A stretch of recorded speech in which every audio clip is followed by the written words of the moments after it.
centuries, it's been a place of common ground for two continents. This is where Europe meets Asia, and Christianity meets Islam. And at its heart, a timeless sentinel. While foreigners know this as the Blue Mosque, the real name is Sultan Ahmed Mosque. I found the magnificence of this place immediately brought me to a whisper. Details reveal themselves slowly, like pages from a treasured book.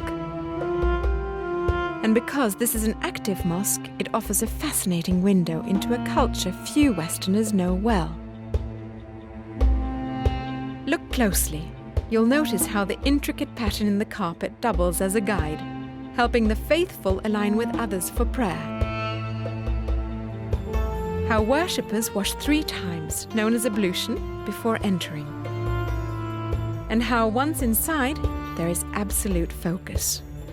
We have to have intention. You have to face the direction of Qibla and you're gonna say Allahu Akbar. The man like this and the woman like this. Like this. It means I put everything, my own plans, my business, everything behind. Right now I am in front of Allah. I'm the consciousness. Yes. So it's called khushu'. The Sultan Ahmed Mosque is an important bridge of understanding between cultures. While the immense cascading domes were impressive, as were the 20,000 beautiful ceramic tiles and the 200 stained glass windows, what most caught my attention was the welcoming ambiance, the joy and even playfulness of everyone I met here. This is a place of sharing I'll always remember. It is so important. Muslim, Christian, we welcome everyone. Come, immerse yourself in the beauty and spirit of the Sultan Ahmed Mosque. Let us share with you the heart of this enduring masterpiece.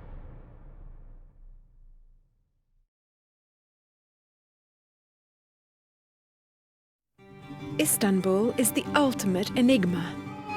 A bridge between Europe and Asia, it's drawn from both for centuries.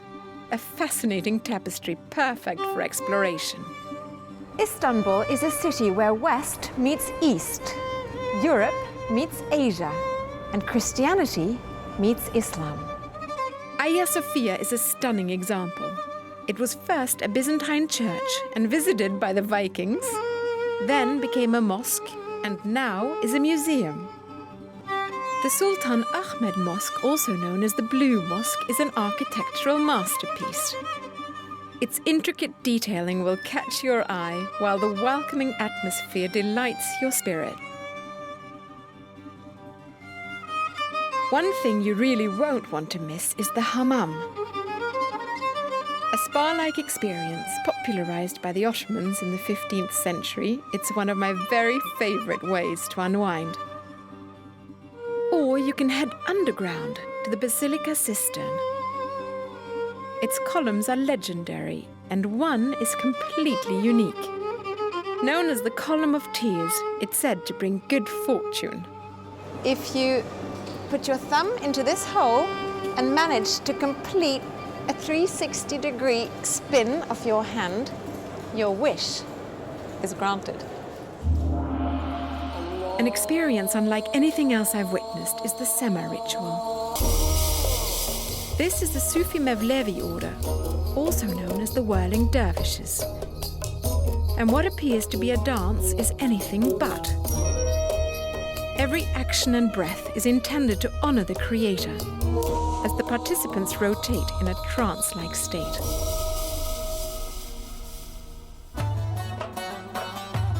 Of course, a stroll in the Grand Bazaar is also a must.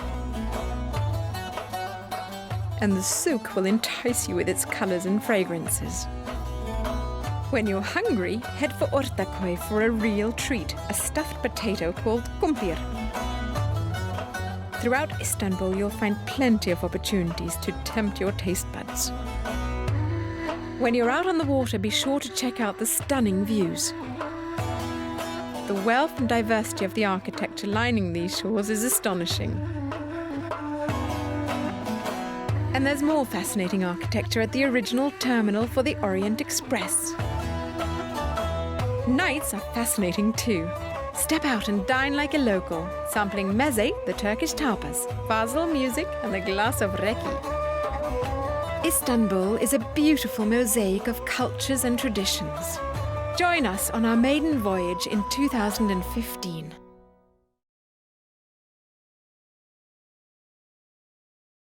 Step into the darkness and let your eyes adjust. What you'll see is a treasure that's been tucked away below the streets of Istanbul for centuries. The remarkable Basilica Sistine. Created as a sanctuary for water, the Basilica Sistine was carved from the earth by 7,000 slaves in 532 AD. This cavernous basin once held nearly 80,000 cubic meters of water.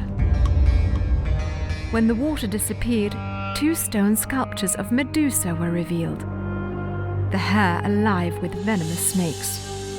Who put them here and why, we may never know.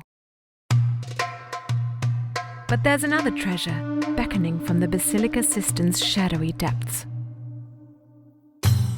Deep in this forest of pillars, a hauntingly beautiful one stands alone. Known as the Column of Tears, this intricately carved roof support is said to bring good fortune, but only to those who pass a test of skill.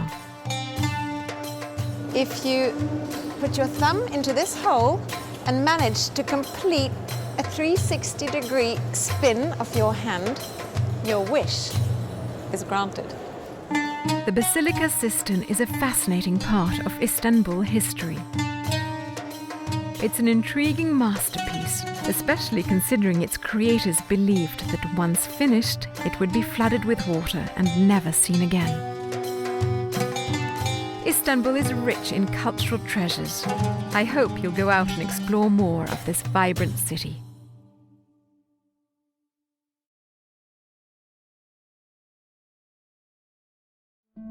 Right in between Istanbul's grand Hagia Sophia and the Blue Mosque is another example of Turkish culture. Within these domes is a hammam, the traditional Turkish bath experience, which was influenced by the Romans, Greeks, and Islam. Long a place for cleansing and for spiritual purification rituals, the hammam was also a social gathering spot, second only to the mosque. Water is at the heart of everything that takes place here. The hammam's most important areas are the tepidarium, or warm room, for washing and cleaning.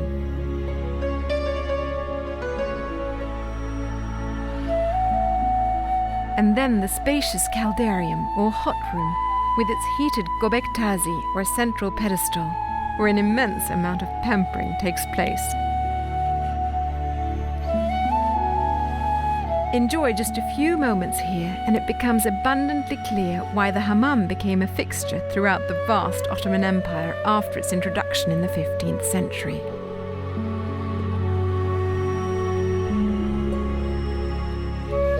Traditional hammam visits conclude with time in a cool-down room and a relaxation area.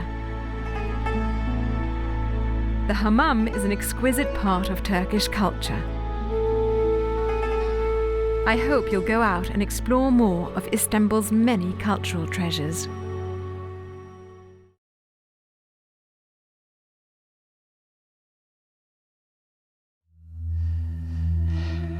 In the 13th century, while most Turkish Muslims worshipped in iconic mosques, an entirely new display of praise began to gather a following.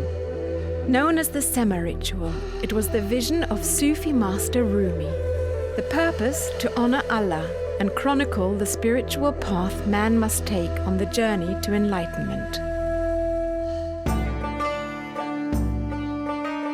Samarkandis from the Mevlevi order of whirling dervishes are the only ones allowed to perform the ceremony. It's captivating for us, but meant for the heavens. A powerful display performed in a trance-like state. While we burn, we say Allah. It's the name of the God. We don't think anything about our family, our work, other people, just Allah. With unwavering focus, the Semasen complete as many as 2,000 turns during the Sema ritual. Every spin, every body position is a deliberate, intentional gesture meant to honor God and embrace His benevolence. Right hand looks to sky and the other looks to around. It's the symbolize that comes from the God. We should share with people. The Sufi Mevlevi order was outlawed in 1925 and is still technically illegal. But the right to perform the Sema ritual was reinstated in 1954. Turkey's whirling dervishes ritual is such a rare treasure that it is one of UNESCO's masterpieces of the oral and intangible heritage of humanity. We look forward to sharing Istanbul's many hidden treasures with you.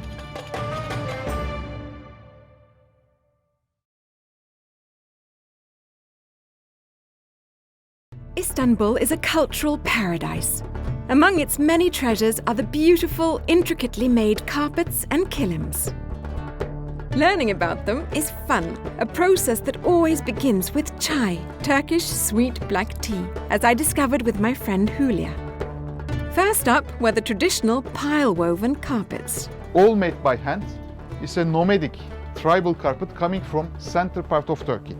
The carpets of each region have distinct motifs and colours, and many date back to the earliest days of the Ottoman Empire. The wool is bound with a unique Giordes double knot, the same knot found in the oldest existing pile carpet. A second type of Turkish carpet is known as a kilim. It's wool-on-wool material and with vegetable colors. The kilims are created by interweaving the strands rather than tying knots as they do with pile carpets. While Turkish carpets appear delicate, they're actually extremely durable. So don't be afraid to walk on them, even the most expensive ones. So these are all original colors? All original colors, and the natural colors is very important. Synthetic or chemical dyes. When you wash it, the color is going to run, and with time can fade it. Natural and vegetable colors are always strong enough, even 200 years later, is going to remain the same colors and same tones. The most beautiful carpets I've seen are those made of silk. This is a silk piece with very fine work. Wow. Embroidery we call sumak. And that's woven. It's a woven technique, silk on silk material. So this is first woven and then embroidered, embroidery and by it's hand. all silk All silk and all made by hand, and all natural colors. all natural colors. The silk carpets are often called flying carpets, possibly due to the fact that they're very light and easy to pack. You know what? I can put it into my handbag. Some of the most valuable Turkish carpets are the hand-selected antiques, which are sometimes created with a different type of wool. This is over 80 years old, coming from center part of Turkey, It's like velvet. like velvet, because of the lamb's wool. When the animal's 6 months old, we take it first cut. It's softer than the normal sheep wool, And shinier. shinier, yes. But what I found most intriguing are the dowry carpets. What makes it a dowry carpet? Dowry carpet is the more special. The young girl is make it for to own use So every girl would make her own dowry in form of a carpet? before she get married. Oh, Yes. yeah. Okay. And how do you find these dowry pieces? We travel in winter time all over Turkey. We go to the villages, we you go knock to on the the doors. mountains, we knock to the doors, and this. Determining the quality of a Turkish carpet is easy. There are just a few key elements to consider: the material, the handwork, the dyes, the origin of the carpet, and one of the most important, of course, is the number of knots which you can see on the underside of the carpet. When it is more finer work, which means more smaller knots, more material and more handwork. So this, for example, would have how many knots? This one we call it 7 by 7 which means 49. So 49 knots Yes. in 1 square centimeter. Yes. Of course, the silk one you can find more finer because of the material. And how fine does it go on silk On carpet? the silk until 20 by 20, which means like 400 knots in 1 1 centimeter. Yes. This size by hand it takes 1.5 or 2 years time. I find Turkish carpets beautiful and their history fascinating. And carpet shopping, a great place to practice the ancient art of haggling. You'll insult the vendor if you don't. It's also a unique way to explore Turkish culture and traditions. I hope you too will go out and experience this country's many treasures.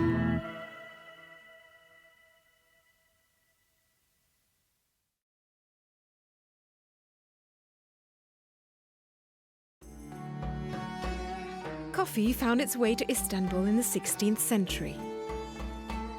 Known as the milk of artists, chess players and thinkers, it quickly became popular with the Ottoman court, then eventually the everyday man.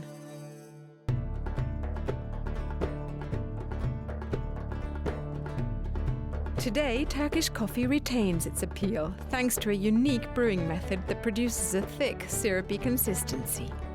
It's purposely unfiltered, so the grounds settle at the bottom of your cup. Those grounds are useful even after you've finished your coffee, since they can be read to predict your future. And if you'd like to take home more than a memory of your coffee, I'd recommend you visit Kurakavachi, just outside the Spice Market. It's a family chain that's operated since 1871. But did you know that coffee is not Turkey's most popular drink? It's actually tea. The shift happened when the Ottoman Empire collapsed, causing coffee to become an expensive import. Whether you prefer tea or coffee, the important thing is that you enjoy it with fresh, handmade Turkish confections. One of my favorite sweets in the entire world is Turkish Delight. They come in lots of different varieties, so when you're in Istanbul, be sure to sample some. Legend has it that these tasty concoctions gained their name in the 19th century when first shipped to Britain in a container marked Turkish Delight. Of course, there are plenty of other temptations too, including baklava, tulumba, basbousa, and too many more to name. Turkish coffee, tea and sweets are a great way to slow down and savor your time in Istanbul. Let us share with you the best of this ancient culture.